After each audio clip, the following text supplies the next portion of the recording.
আজ ৮ই মার্চ, বুধবার।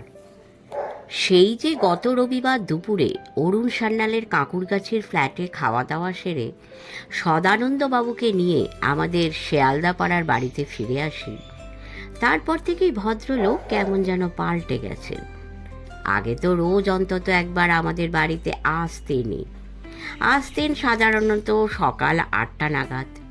থাকতেন কম করে তা প্রায় ঘণ্টাখানেক। কাগজ পড়তেন, গল্প করতেন, চা খেতেন, কলকাতা শহরের গোল্লায় যাওয়া নিয়ে নিত্য কিছু আক্ষেপ করতেন। সাধারণভাবে গার্হস্থ্য ধর্ম ও বিশেষভাবে স্বাস্থ্য রক্ষার ব্যাপারে কিছু না কিছু পরামর্শ দিতেন। তারপর, আজ তবে চলি মশাই, আপনার অনেক সময় নষ্ট করে গেলুম বলে দরজার আড়ালে রাখা তার গাঁটওয়ালা ও মাথায় লোহার বল বসানো লাঠিখানি নিয়ে রাস্তার ওপারে তার নিজের বাড়িতে ফিরে যেতেন। বলতে গেলে এটাই ছিল তার বাঁধা রুটিন। এতে যে সত্যিই আমার সময় নষ্ট হতো তা অস্বীকার করব না, কাজকর্মের যে ক্ষতি হতো তাও ঠিক। কিন্তু একই সঙ্গে এটাও স্বীকার করব যে ভদ্রলোক না আসা পর্যন্ত সকালটা কেমন যেন ফাঁকা ফাঁকা লাগতো। কথাটা সদানন্দবাবুকে একদিন বলেওছিল। তাতে তিনি একগাল হেসে বললেন, আমিও সেটা খুব ফিল করি মশাই। তা সেই সদানন্দবাবু পরপর 2 দিন আমাদের বাড়িতে আসেননি। একই গলির মধ্যে একেবারে সামনাসামনি 2টো বাড়িতে থাকি আমরা, তাও আসেননি। রোববারের কথা আলাদা। সকাল থেকে শুরু করে দুপুরটা গড়িয়ে যাওয়া অবধি সেদিন কাঁকুরগাছির ফ্ল্যাটে আড্ডা মেরেছি। সুতরাং বিকেলে যে তিনি আসবেন না তা জানাই ছিল।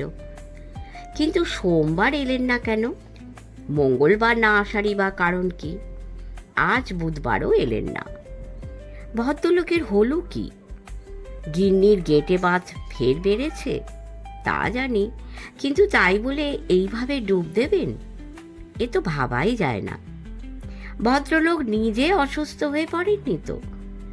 বাসন্তীকে ডেকে জিজ্ঞেস করতে সে বলল, আজ দুপুরেও তো ও বাড়িতে গেছিলুম, কিন্তু কই বোসমশাই যে অসুস্থ তা তো মনে হলো না।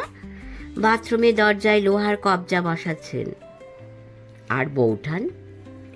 কুসুমদের বাতের ব্যথা কালকের চেয়ে আজ নাকি একটু কম। ও হ্যাঁ, সেই যে লোকটা পুরনো একটা ডিসপোজেবল সিরিঞ্জ দিয়ে রক্ত টানতে এসেছিল, তাকে নাকি আর খুঁজে পাওয়া যাচ্ছে না। সবাই বলছে লোকটা নাকি সিরিঞ্জ পাল্টাতো না, সব বাড়ি থেকেই নতুন সিরিঞ্জের দাম নিত, কিন্তু রক্তই নিক আর ইঞ্জেকশনই দিক, কাজ চালাতো পুরনো সিরিঞ্জ দিয়ে। শুনে আমি আঁতকে উঠলুম। তার কারণ মাঝে মাঝে ব্লাড টেস্ট করাতে হয় আমাকেও, আর ওই লোকটাই এসে রক্ত নিয়ে যায়। অন্তত এতদিন নিয়েছে। সেই সঙ্গে কার শরীরের কী বিষ আমার শরীরে ঢুকিয়ে দিয়ে গেছে কে জানে। বললুম, এ তো মহা বিপদ হলো দেখছি। বাসন্তী আমার মনের কথাটা ঠিকই ধরতে পেরেছিল। বলল, তুমি তো নিজের বিপদের কথা ভাবছো, কিন্তু তোমার শরীরে যে বিষ নেই আর সেই বিষ যে ও লোকটা অন্যের শরীরে ঢোকায়নি, তাই কি বলা যায়? ঠিক কথা। কিছুদিন আগেই তো আমার হেপাটাইটিস বি হয়েছিল। ওই একই লোক তো তখন আমার রক্ত টেনে ল্যাবরেটরিতে দিয়ে আসতো। কিন্তু আমার রক্ত নেবার পরে সেই একই সিরিঞ্জ দিয়ে যদি আর কারো রক্ত নিয়ে থাকে, তাহলে তো ভয়ঙ্কর কথা। বললুম, বোঝাই যাচ্ছে ও লোক আর ফিরবে না, কিন্তু কুসুম বৌঠানের কি হবে? তাকে তো শুনেছি ফি মাসে ব্লাড টেস্ট করাতে হয়। ও নিয়ে তোমাকে ভাবতে হবে না।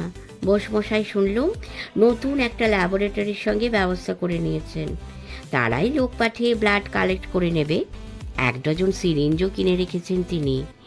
নাকি যখন যেটা দিয়ে রক্ত টানা হবে সঙ্গে সঙ্গে সেটা ভেঙে ফেলবেন। কিছু বুঝলে? বুঝলু। এও বুঝলুম উনি যা করেছেন আমাকেও তাই করতে হবে। উনি কোন ল্যাবরেটরির সঙ্গে ব্যবস্থা করেছেন জানো? তা জানি না, শুনলাম নেবুতলার ওদিককার একটা নতুন ল্যাবরেটরি। ব্যাস। দাঁড়াও, ওর সঙ্গে কথা বলতে হবে। কিন্তু উনি তো এদিকে আসছেনই না। কি যে হলো ভদ্রলোকের? নিশ্চয়ই ব্যস্ত আছেন। তা তুমিও তো ওদের বাড়িতে একবার যেতে পারো। ঠিক আছে, যাবারও দরকার নেই, একটা ফোন করে খবর নিলেই তো হয়। সবে ফোনটা তুলেছি এমন সময় ডোরবেল বাজলো। দরজা খুলে দেখি সদানন্দবাবু। বললুম, আরে আসুন আসুন, কি ব্যাপার, একেবারে ভ্যানিশ করে গেলেন কেন?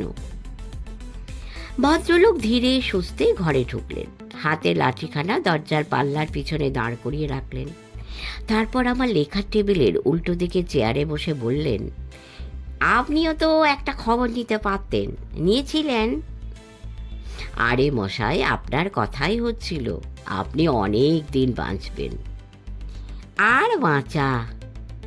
সদানন্দবাবু একটা দীর্ঘশ্বাস ছেড়ে বললেন, বাঁচা সব মিটে গেছে মশাই, এখন ভালোই ভালোই যেতে পারলে হয়। সে কি, এখনই যাবার কথা উঠছে কেন? কি হলো আবার? এই যা হবে বলে ভয়ে ভয়ে ছিলুম, তাই হয়েছে। তার মানে? বলছি। ভদ্রলোক একটু দম নিলেন, তারপর বললেন, এই গত রোববার যখন অরুণ স্যান্যাল মশাইয়ের বাড়ি থেকে রওনা হই, তখন ভাদুরী মশাই কি বলেছিলেন মনে আছে? কি বলেছিলেন? আপনার দেখছি কিছুই মনে থাকে না। বলেছিলেন যে চাঁদনি স্টেশনের ওই লোকটা আবার আমার সঙ্গে যোগাযোগ করবে। করেছে? ঘরে শুধু আমি আর সদানন্দবাবু।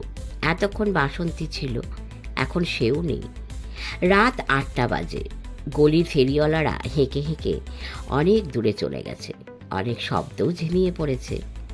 শুধু বড় রাস্তার দিক থেকে মাঝে মধ্যে গাড়ির আওয়াজ শোনা যায়। এ ঘরে আমাদের দুজনের মধ্যে যে কথাবার্তা হচ্ছে, কেউ যে তা শুনে ফেলবে এমন কোনো সম্ভাবনা নেই। তবু সদানন্দবাবু খুবই সাবধানী মানুষ। সম্ভবত সেই কারণেই গলার স্বর একেবারে খাদে নামিয়ে বললেন, এ সে করেছে কিনা জানি না, তবে হ্যাঁ, কাল রাত্রিরে একটা ফোন এসেছিল। কে ফোন করেছিল? একে নাম বলল না, প্রথমে জিজ্ঞেস করলো যে মাল পাচার করা হয়েছে কিনা। কি মাল? কার মাল? আরে মশাই, তাকে আমি জানি। প্রথমে ভেবেছিলুম রং নাম্বার, পরে ভাবলুম কেউ বোধহয় ফিজলেমি করছে, তাই আর কথা না বাড়িয়ে ফোন নামিয়ে রাখি। কিন্তু নামিয়ে রাখার সঙ্গে সঙ্গে ফোন আবার বেজে ওঠে। এবারে যা বললে সেটা আরো সাংঘাতিক। কি বললে? এই ধমকে বলে যে লাইন কেটে দিয়ে লাভ নেই, চালাকি করলে লাশ ফেলে দেবে। তারপরেই জিজ্ঞেস করলে এই মাল পাচার হয়েছে কিনা। আপনি তা শুনে কি বললেন? কোন মালের কথা হচ্ছে জিজ্ঞেস করেননি? করেছিলুম। তাতে বলল চাঁদনি স্টেশনে আমার পকেটে যে মাল ঢুকিয়ে দেওয়া হয়েছে সেই মাল। এও বলল যে ওই রকমের মাল আমাকে আরও দেওয়া হবে, সব পাচার করা যায়। ওই রকমের মাল মানে আরও কিছু জাল নোট, সেটা বুঝতে পেরেছেন তো? এই তা কেন পারবো না, কিন্তু পাচার করার মানে কি? মানে তো খুবই সোজা, নোটগুলো আপনাকে চালাতে হবে। ওরে বাবা, চালাতে গেলে তো পুলিশে ধরবে। সদানন্দবাবু আঁতকে উঠে বললেন। সদানন্দবাবুর কথা শুনে মনে হলো, ধরা পড়ার ভয় না থাকলে জাল নোট চালাতে কিংবা চালাবার একটা চেষ্টা অন্তত করতে তার কোনো আপত্তি ছিল না।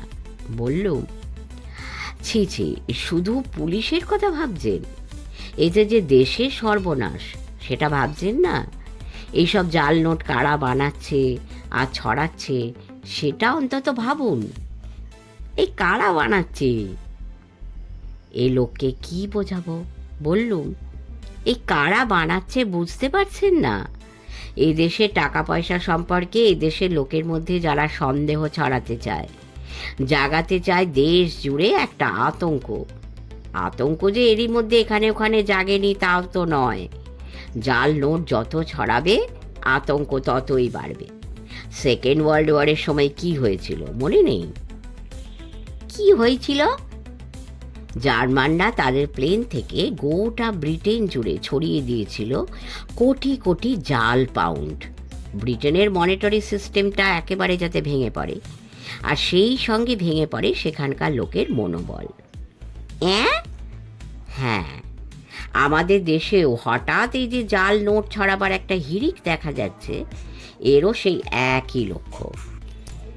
এ কাজ যারা করছে আসলে তারাও চাইছে আমাদের দেশের কারেন্সি নোট সম্পর্কে একটা সন্দেহ ছড়িয়ে এখানকার মনিটারি সিস্টেমটাকে দুর্বল করে দিতে।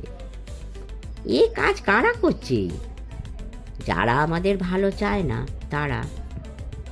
কিন্তু মশাই, কেউ আমাদের ভালো না চাইবেই বা কেন? হিটলার যে ইংল্যান্ডে এরোপ্লেন পাঠিয়ে জাল নোট ছড়িয়েছিল তার তো একটা স্পষ্ট কারণ রয়েছে। হিটলারের সঙ্গে ইংরেজদের তখন লড়াই হচ্ছিল। সে তো ঠিক, কিন্তু আমাদের সঙ্গে তো কারো লড়াই হচ্ছে না।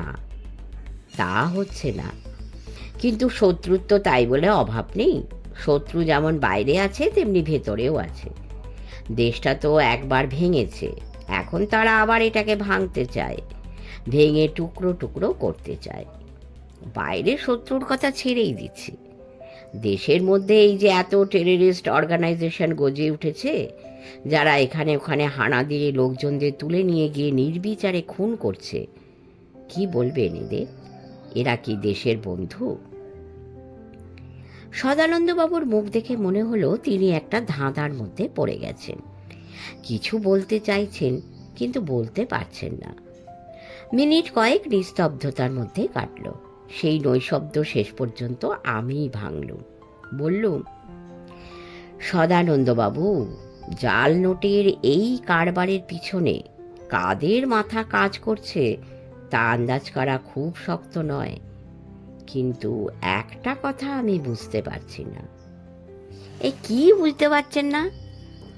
বুঝতে পারছি না যে আপনাকে ধরে তারা টানাটানি করছে কেন। সদানন্দবাবুকে এতক্ষণ বিভ্রান্ত দেখাচ্ছিল, এবারে তার কথা শুনে স্পষ্ট বুঝতে পারলুম ভদ্রলোক ভয়ানক ভয় পেয়ে গেছেন।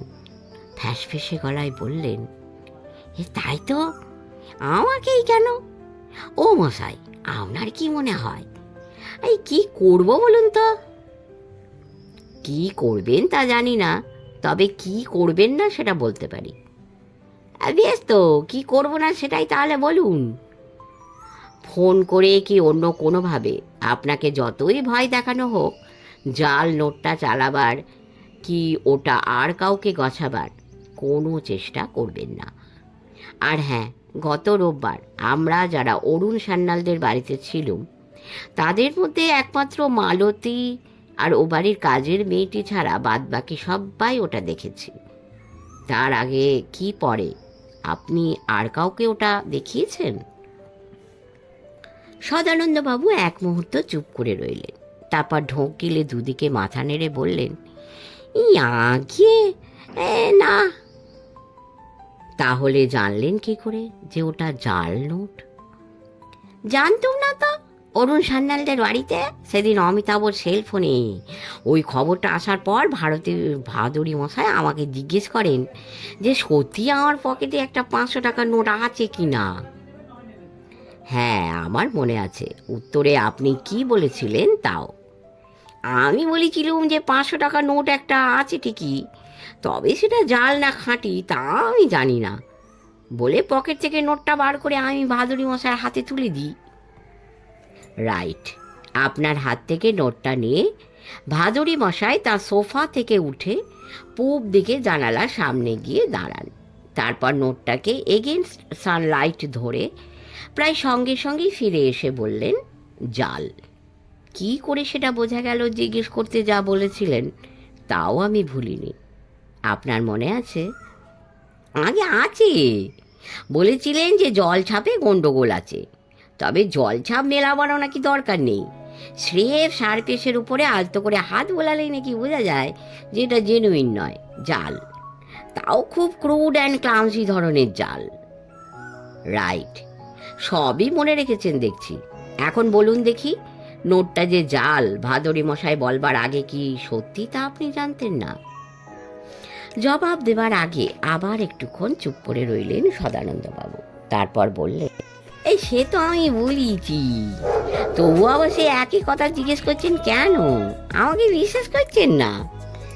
হেসে বললুম, আরে ছি ছি, আপনি তাই ভাবলেন? আরে মশাই, এটা বিশ্বাস অবিশ্বাসের ব্যাপার নয়। I just want to be sure about it. তার কারণ আমার ধারণা পরে একটা সময় হয়তো বারবার এই প্রশ্নটা আপনাকে করা হবে। And much will depend on what you say. সদানন্দবাবুর বেজার ভাবটা তবু কাটল না। বললেন, ঠিক আছে, বাহাদুরি মশাই বলার আগে পর্যন্ত সত্যি আমি জানতাম না যে ওটা জাল নোট। আবার বলছি, এটাই সত্যি কথা। যতবার আমাকে জিজ্ঞেস করা হোক ততবার এই একই কথা আমি বলবো। Very good. এখন আর একটা কথা বলি, নোটটা কোথাও চালাবার কি কাউকে গছাবার চেষ্টা তো করবেন নাই। এই কথাটা কাউকে জানাবেনও না। দিন কয়েক বাদেই তো বাহাদুরি মশাই আবার কলকাতায় আসবেন।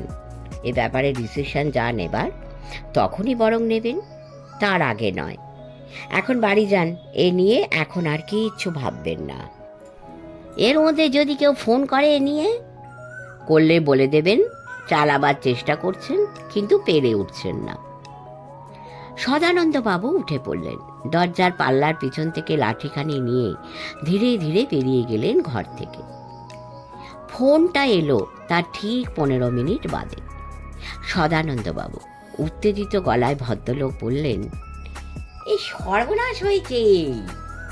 কি হয়েছে? বাড়ি ফিরে দেখি কুরিয়ার সার্ভিসে আমার নামে একটা প্যাকেট এসেছে। প্যাকেটের মধ্যে 10-10 খানা 500 টাকার নোট। এই কি সর্বনাশ হলো মশাই! আজ 12ই মার্চ, রবিবার। রাত এখন 8টা। আজই সকালের ফ্লাইটে সদানন্দবাবুকে নিয়ে কলকাতা থেকে আমি দিল্লিতে এসেছি। উঠেছে ম্যাক্রো কনস্ট্রাকশন ইন্টারন্যাশনালের সাফদারজঙ্গের এই গেস্ট হাউসে। ভাদুরী মশাইয়ের সঙ্গে কথা বলে অমিতাভই এখানে আমাদের থাকার ব্যবস্থা করে রেখেছিল। এয়ারপোর্ট থেকে এখানে আমাদের নিয়ে আসার ব্যবস্থাও সেই করেছে। ভাদুরী মশাই এখানে এসেছেন গতকাল। তিনিও এই গেস্ট হাউসেই আছেন। যেমন থাকা তেমন খাওয়ার ব্যবস্থাও এখানে। এক টুকরো লন ও ছোট্ট একফালি বাগান সহ ছিমছাম গেস্ট হাউস। থাকার ব্যবস্থা পরিপাটি।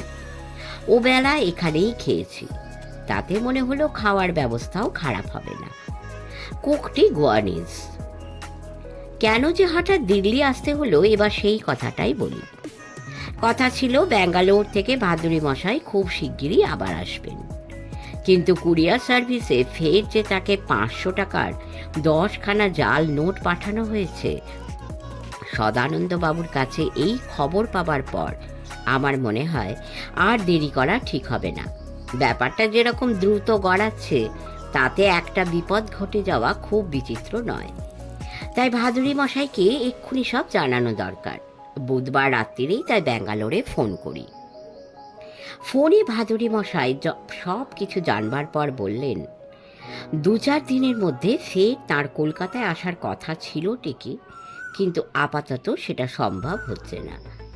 একটা ফৌজদারি কেসে সাক্ষ্য দেবার জন্য পরদিনই তাকে মুম্বাই যেতে হচ্ছে। আদালতে সমন মশায় না গিয়ে উপায় নেই।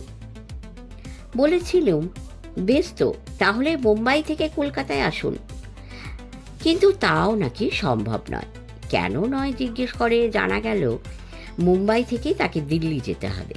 অমিতাভ ডেকে পাঠিয়েছে।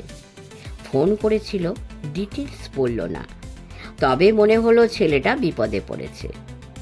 তো এক কাজ করুন মশাই, আপনারাই দিন কয়েকের জন্য দিল্লি চলে আসুন। এমনভাবে কথাটা বললেন যেন দিল্লি যাওয়া কতই সোজা। নিজে সারাক্ষণ হিল্লি দিল্লি করে বেড়াচ্ছেন ঠিকই, কিন্তু আমরা তো আর তাঁর মতো মুক্ত পুরুষ নই। সংসারী জীব, হাজার ঝামেলায় জড়িয়ে রয়েছে। হুট বললেই কি আমরা নোঙর তুলে ভেসে পড়তে পারি? আশ্চর্য ব্যাপার। ভাদুরী মশাইয়ের কথাটা সদানন্দবাবুকে বলতে তিনি দেখলুম তৎক্ষণাৎ রাজি। টেলিফোনে হুমকি আর ফের অতগুলো জাল নোট পাবার পরে বোধহয় কলকাতায় থাকতেই ভদ্রলোক ভয় পাচ্ছিলেন। তবে মুখে সে কথা স্বীকার করলেন না। বললেন, ভাদুরী মশাই তো খারাপ কথা কিছু বলেননি, দরকার যখন আমার তখন যেতে হবে ওই কি। আর তাছাড়া মার্চ মাসে দিল্লি তো শুনেছি চমৎকার জায়গা মশাই, ঠান্ডাও কেটে গেছে, গরমও পড়েনি। চলুন চলুন, দিন কয়েকের জন্য ঘুরেই আসা যাক। ভাদুরী মশাই পরদিন অর্থাৎ বৃহস্পতিবার রাত্রিরে মুম্বাই থেকে ফোন করেছিলেন। তখনই তাকে জানিয়ে দিই যে আমরা দিল্লি যাচ্ছি, রোববার সকালের ফ্লাইটে যাব, তবে কোথায় থাকবো তা এখনো ঠিক করিনি। তাতে তিনি বলেন যে থাকার জায়গা নিয়ে আমাদের ভাবতে হবে না, অমুকে ফোন করে তিনি জানিয়ে দেবেন যে সেই যেন সব ব্যবস্থা করে রাখে। রোববার তো ছুটির দিন, তাই এয়ারপোর্টে আমাদের জন্য গাড়ি নিয়ে যেতেও ওমর কোনো অসুবিধে হবে না। ইন্ডিয়ান এয়ারলাইন্সের টিকিট পেতেও কোনো অসুবিধা হয়নি, ফ্লাইটও লেট ছিল না। আজ সকালে রাইট টাইমেই আমরা দিল্লি পৌঁছেছি। কলকাতা ছাড়ার ব্যাপারে সদানন্দবাবুর একটা ছোট্ট অসুবিধে দেখা দিয়েছিল। পদ্ম নামে যে মেয়েটি তাদের বাড়িতে পরিচারিকার কাজ করত, সদানন্দবাবু প্রায়ই বলতেন যে গত জন্মে অনেক পুণ্য করেছিলেন বলেই এ জন্মে অমন কাজের মেয়ে পেয়েছিলেন। বাসন্তীকেও বলতে শুনেছি অমন কাজের মেয়ে নাকি ভাগ্যে মেলে। তা সেই পদ্ম গত বৃহস্পতিবার থেকে আর কাজে আসেনি।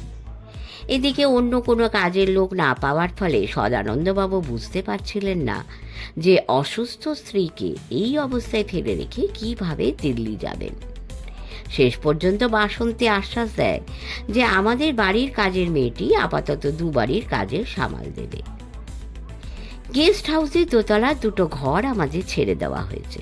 একটায় ভাদুরী মশাই আছেন, অন্যটায় থাকবো আমি আর সদানন্দবাবু। এয়ারপোর্ট থেকে আমাদের দুজনকে এখানে ছেড়ে দিয়ে ওমু তার গ্রেটার কৈলাসের ফ্ল্যাটে চলে যায়।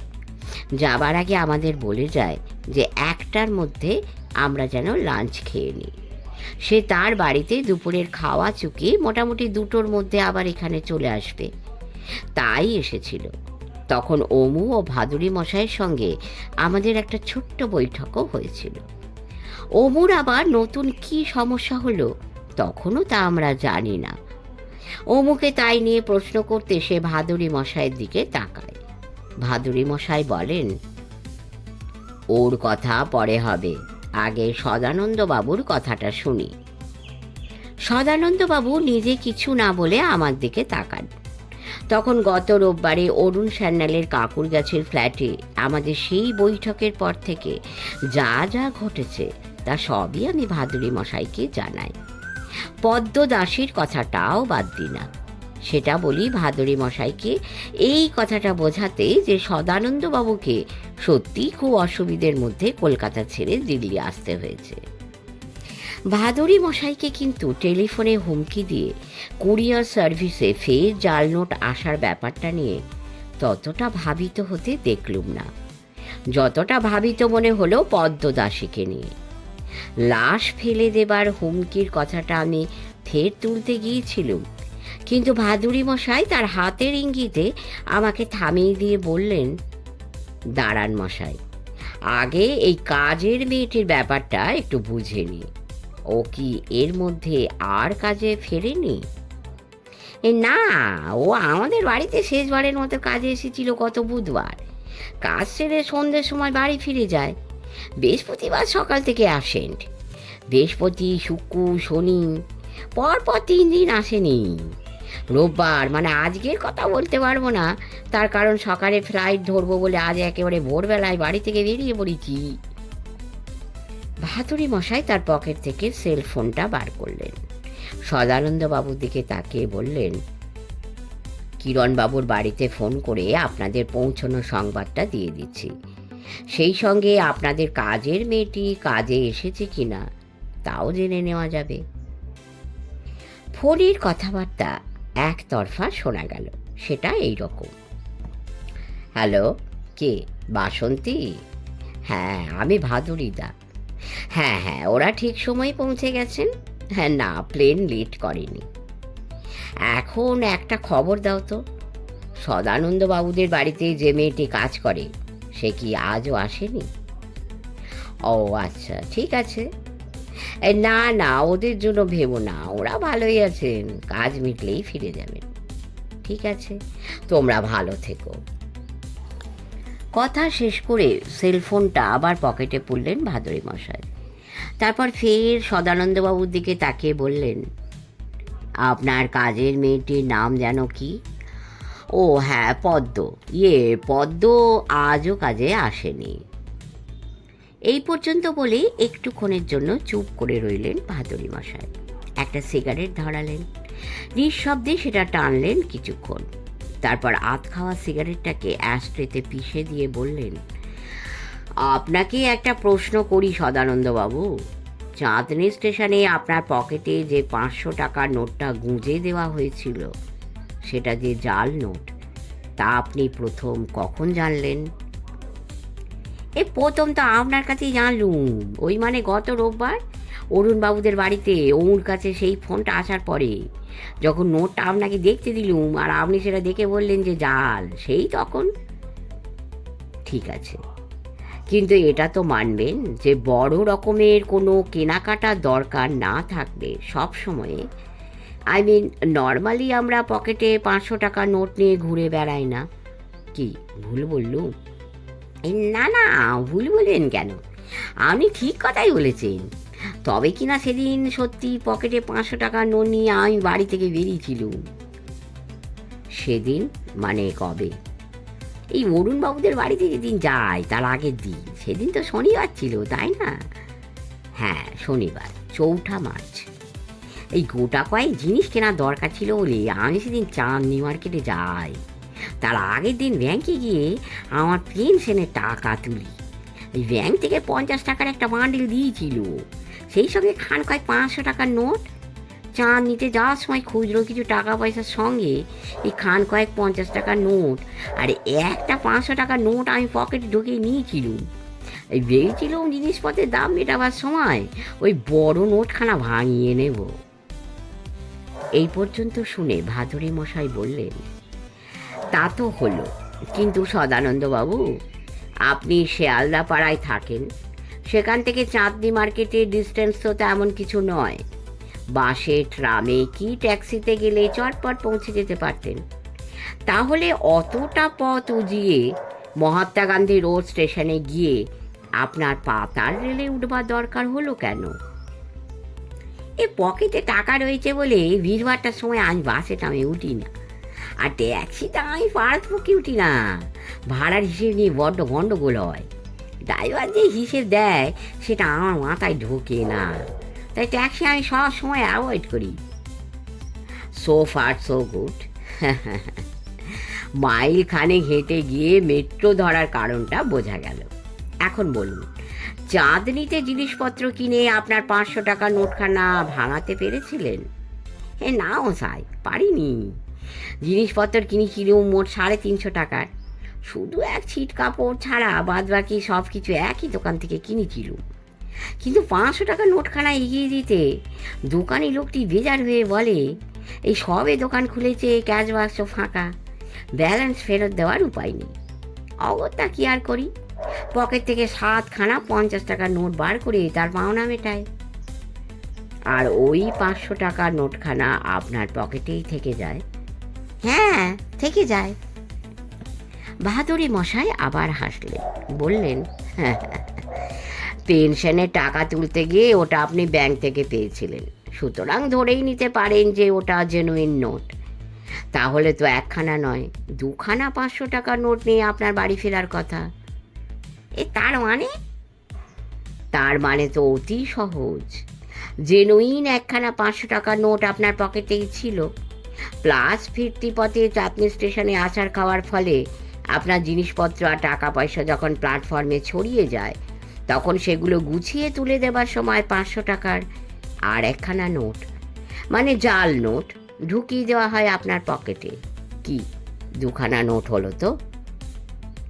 তা হলো, কিন্তু বাড়ি ফিরে পাঞ্জাবি খুলে তার পকেট থেকে টাকা কড়ি বার করতে গিয়ে তো দেখলুম যে 2খানা নয়, 500 টাকার মাত্র একখানা নোটই আপনার পকেটে রয়েছে। কেমন? সদানন্দবাবুর মুখ থেকে মনে হলো তিনি একটা জটিল ধাঁধার মধ্যে পড়ে গেছে। বললেন, ঠিক তাই, এটা কি করে হলো মশাই? খুব সহজেই হলো। মুখের হাসিটা ধরে রেখে ভাদুরী মশাই বললেন, আপনি ভাবছেন 500 টাকার একখানা নোট নিয়ে বাড়ি থেকে বেরিয়েছিলেন, আবার ফিরেও এসেছেন একখানা নোট নিয়ে। তাহলে এর মধ্যে আর গন্ডগোলটা কোথায়? গন্ডগোলটা এইখানে যে যে নোট নিয়ে বেরিয়েছিলেন সে নোট আর ফেরেনি। হ্যাঁ, আপনার সেই চাঁদনি স্টেশনের বন্ধুটি যা করেছে সে অতি পাকা হাতের কাজ মশাই। সে একই সঙ্গে দুটি কাজ করেছে। যেমন সে আপনার পকেটে একটা জাল নোট ঢুকিয়েছে, তেমনি আবার প্ল্যাটফর্মে ছড়িয়ে যাওয়া পয়সা কড়ির ভিতর থেকে চোখের পলকে সরিয়ে নিয়েছে আপনার 500 টাকার জেনুইন একখানা নোট। আর আমি কিনা সেই জাল নোটখানাকে আমার আসল নোট ভেবে পকেটে করে ঘুরে বেড়াচ্ছিল। আরে ছি ছি, আপনি বলে না দিলে তো ওটাকে জাল বলে চিনতেই পারতুম না। এতক্ষণ তো হাসতে হাসতে কথা বলছিলেন ভাদুরী মশাই। এবারে একেবারে হঠাৎই হাসিটা তার মুখ থেকে মিলিয়ে গেল। সরু চোখে সদানন্দবাবুর দিকে তাকিয়ে বললেন, আমি বলে দেবার আগে পর্যন্ত আপনি জানতেন না যে এটা জাল? সদানন্দবাবু, please don't suppress the truth. সত্যি কথাটা বলে ফেলুন। আপনার কোনো ধারণাই নেই যে কারা আপনাকে নিয়ে খেলছে। মিথ্যে বললে বিপদ আরো বেড়েই যাবে, কেউ আপনাকে বাঁচাতে পারবে না। বাহাদুরী মশাইয়ের চাউনিতে কি ছিল জানি না, কিন্তু সদানন্দবাবু যেন নিমেষে কুঁকড়ে গেলেন। আমতা আমতা করে বললেন, আপনি বলে দেওয়ার আগে এই শনিবার বিকেলেই জানতে পেরেছিলুম। কি করে জানলেন? কোথাও চালাতে গিয়েছিলেন? আগে আমি যাইনি। তাহলে? আমার ওয়াইফের গোটা কয় ওষুধ কেনবার ছিল, প্রেসক্রিপশান আর ওই 500 টাকা নোটটা নিয়ে শনিবার বিকেলে পদ্মকে আমাদের পাড়ার ওষুধের দোকানে পাঠায়। সত্যি বলছি, ওটা যে জাল নোট তা আমি তখনও পর্যন্ত জানতুম না। জানলাম পদ্ম ফিরে আসার পর। ফিরে এসেও বলল এ নোট জাল, দোকানে ফিরিয়ে দিয়েছে। গেস্ট হাউসে ভাদুরী মশাইয়ের ঘরে বসে কথা হচ্ছিল। ঘরের একদিকে দেওয়াল ঘেঁষে একটা রাইটিং টেবিল। চেয়ার থেকে উঠে ভাদুরী মশাই তার টানা খুলে একটা কাগজ বার করে আনলেন। তারপর কাগজখানা আমার হাতে ধরিয়ে দিয়ে বললেন, কলকাতার কাগজে এখানে দেরি করে আসে জানেন তো। একটু আগেই বাংলা কাগজখানা দিয়ে গেছে। 3 পাতায় একটা খবর দাগ দিয়ে রেখেছে, পড়ে দেখুন। 5-7 লাইনের ছোট্ট একটা খবর। স্টাফ রিপোর্টার, 11ই মার্চ, সায়েন্স সিটির কাছে মেট্রোপলিটন বাইপাসের ধারে আজ রাত্রে একটি যুবতীর মৃতদেহ আবিষ্কৃত হয়। যুবতীর বয়স আনুমানিক 30-35, রং ময়লা, বাঁ হাতের কবজিতের উল্কিতে প্রজাপতি আঁকা। গলায় দাগ দেখে পুলিশের সন্দেহ, রাত্রেই গলায় ফাঁস দিয়ে হত্যা করে তাকে রাস্তার ধারে ফেলে রাখা হয়েছে। খবরটা পড়ে শোনাতে সদানন্দবাবু আঁতকে উঠে বললেন, বাঁ হাতের কবজিতে প্রজাপতি আঁকা? সর্বনাশ, এ তো নিঘাত পদ্ম। ট্যাংরার ওদিক থেকে তো আসতো। এ কে মারল তাকে? প্রশ্ন নয়, নেহাতি স্বগতোক্তি। সদানন্দবাবুর দিকে তাকে ভাদুরী মশাই তবু বললেন, আপনার কি মনে হয় মেয়েটার সম্পর্কে কিছু জানেন? এই খুব অল্পই জানি। যেটুকু জানি তাও আবার আমার ওয়াইফের কাছে শোনা। কি শুনেছেন? শুনেছি যে মেয়েটা আসলে দক্ষিণ 24 পরগনার ক্যানিংয়ের ওদিককার এক গাঁয়ের চাষি বউ। ছেলেপুলে নেই, স্বামী নেয় না, পেটে জ্বালায় ঘর ছেড়ে বেরিয়ে পড়েছিল। ট্যাংরার একটা বস্তিতে থাকতো। থাকা জায়গাটা নাকি এক রাজমিস্ত্রি জুটিয়ে দিয়েছিল, তা ওখান থেকেই রোজ কাজ করতে আসতো। কে ওকে মারতে পারে? সেটাই তো প্রশ্ন। জাল পাতলে যারা ধরা দেয় তাদের মারা তো মোটেই শক্ত নয়। কিসের জাল? লোভের জাল। নতুন করে সংসার পাতার লোভ, গয়নাগাটির লোভ, শরীরের খিদে মেটাবার লোভ, টাকার লোভ। তবে আমি ভাবছি অন্য কথা। জালটা যারা পেতেছে এই একটা খুন করেই কি তারা থেমে থাকবে কি? পরের পর্বে আরও দেখব রহস্য কত জটিল হয়ে উঠেছে। শেষ করলাম দ্বিতীয় পর্ব। সকলে শুনবেন, কমেন্ট করবেন, লাইক করবেন, শেয়ার করবেন এবং অবশ্যই সাবস্ক্রাইব করে আমাদের পাশে থাকবেন। পরম করুণাময় আপনাদের সকলের মঙ্গল করুন। নমস্কার।